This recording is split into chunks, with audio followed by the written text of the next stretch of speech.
Chapter 9. Divine and Demoniac Natures, the Choice for Liberation. There are 3 gates leading to this hell: lust, anger, and greed. Every sane man should give these up, for they lead to the degradation of the soul. Bhagavad Gita 16.21.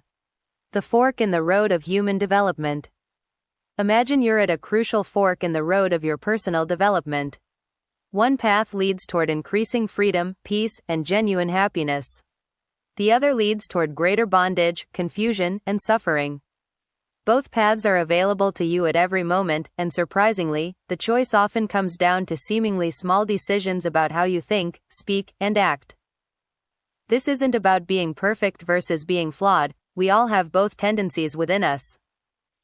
It's about recognizing which direction your choices are taking you and consciously cultivating qualities that lead toward liberation rather than entanglement.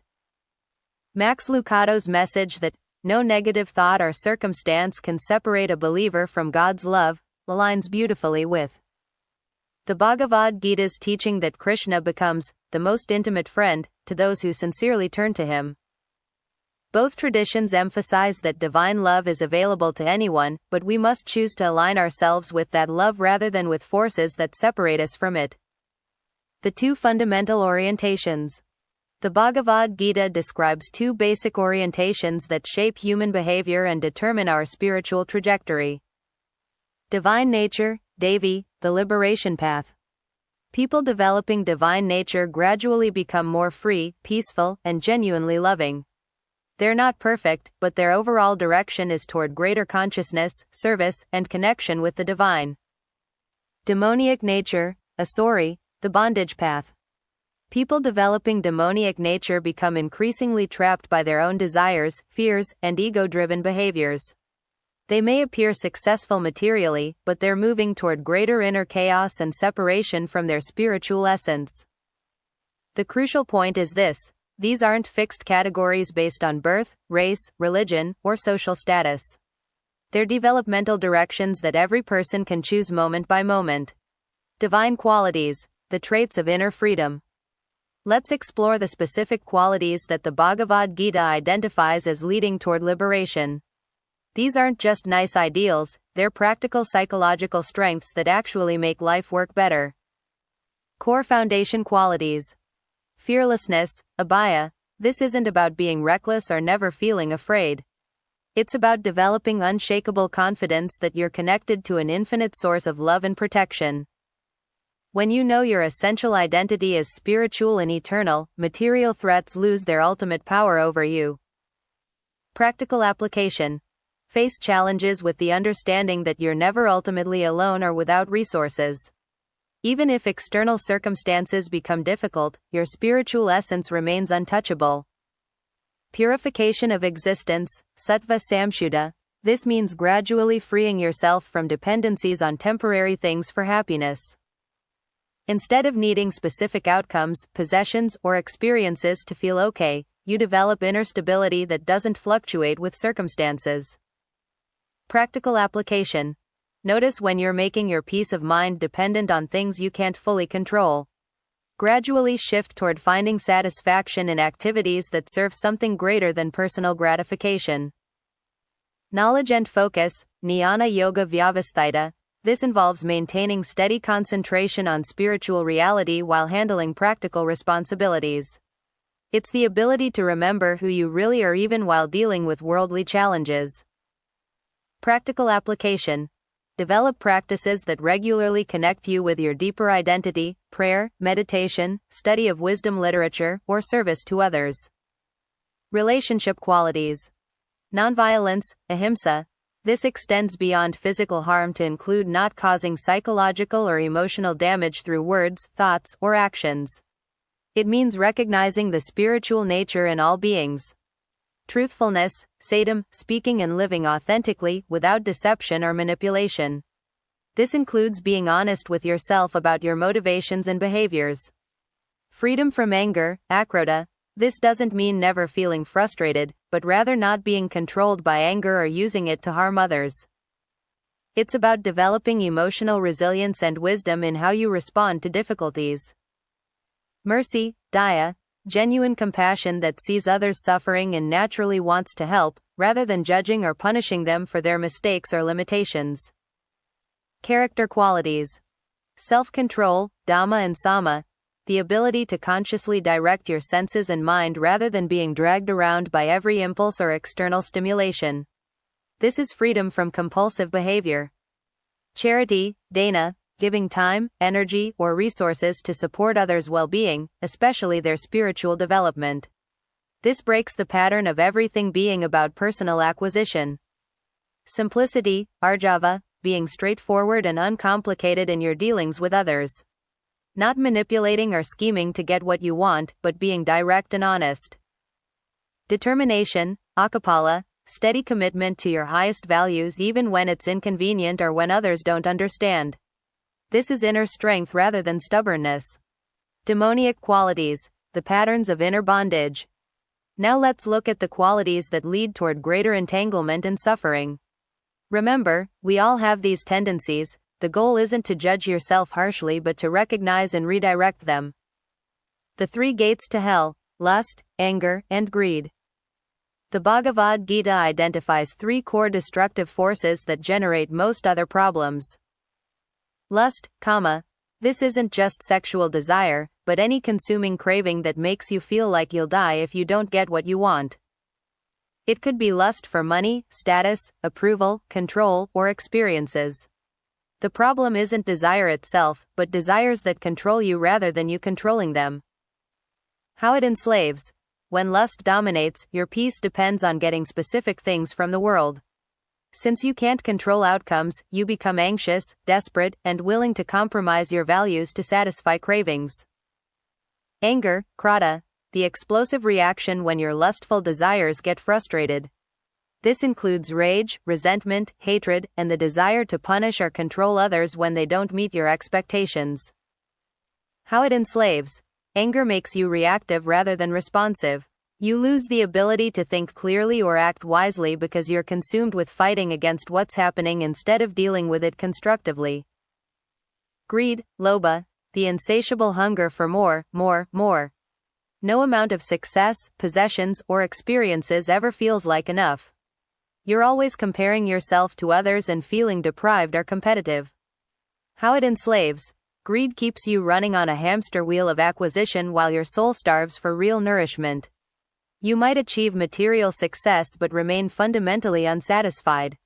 Supporting demoniac patterns. Disobedience to higher wisdom, ignoring guidance from scripture, realized teachers, or your own higher intelligence because it conflicts with what you want to do in the moment. Deriding the divine, mocking or envying God, spirituality, or people who are trying to live ethically. This often comes from pride that doesn't want to acknowledge any authority higher than personal desires. False ego and pride, identifying completely with your temporary roles and circumstances, thinking you're the ultimate controller of your life, and needing to prove your superiority over others. Bewilderment and doubt, refusing to have faith in anything beyond material reality, leading to cynicism, nihilism, and the inability to find genuine meaning or purpose. The consequences. Where each path leads. These aren't arbitrary moral rules, they're descriptions of psychological cause and effect. Results of divine development. Increasing inner freedom. Less dependency on external circumstances for happiness. Better relationships. Ability to love others without needing them to fulfill your emotional needs. Clear decision making. Wisdom to know what's truly important versus what's merely urgent. Natural service. Joy in helping others rather than just serving self-interest. Spiritual realization. Direct experience of connection with the divine. Ultimate liberation. Freedom from the cycle of material anxieties and compulsive behavior. Results of demoniac development. Increasing bondage, more dependencies, addictions, and compulsive behaviors. Relationship conflicts. Using others for personal gratification, leading to loneliness and resentment. Poor judgment. Making decisions based on immediate desires rather than long-term wisdom. Self-centeredness. Everything becomes about, what's in it for me? Spiritual blindness. Loss of connection with any meaning beyond material success. Ultimate degradation. Becoming trapped in cycles of suffering, both in this life and beyond. The choice point. Scripture as your GPS. How do you know which direction you're heading? The Bhagavad Gita recommends using scripture as a kind of spiritual GPS system, guidance that comes from those who have successfully traveled the path to liberation. This doesn't mean blind following of rules, but rather consulting wisdom that's been tested by countless sincere seekers throughout history. Just as you might use a map when traveling through unknown territory, spiritual guidance helps you navigate the complexities of inner development. Key principle. Actions performed in accordance with scriptural guidance, under the direction of a qualified spiritual teacher, led toward liberation. Actions that contradict this guidance, even if they feel good in the moment, led toward greater entanglement. The ultimate safety net, divine grace.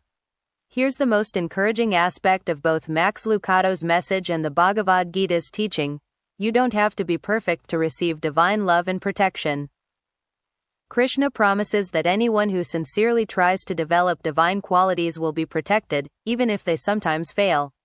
The purifying process is always active in the heart of anyone genuinely seeking spiritual growth.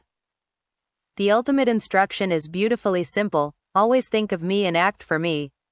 This means remembering your spiritual identity and connection to Krishna while performing your regular duties and responsibilities. The final assurance. Don't fear, don't hesitate, don't worry. When you surrender your personal agenda to serve something infinitely greater and more loving than your ego, that infinite love takes responsibility for your well-being and ultimate happiness. Making it practical.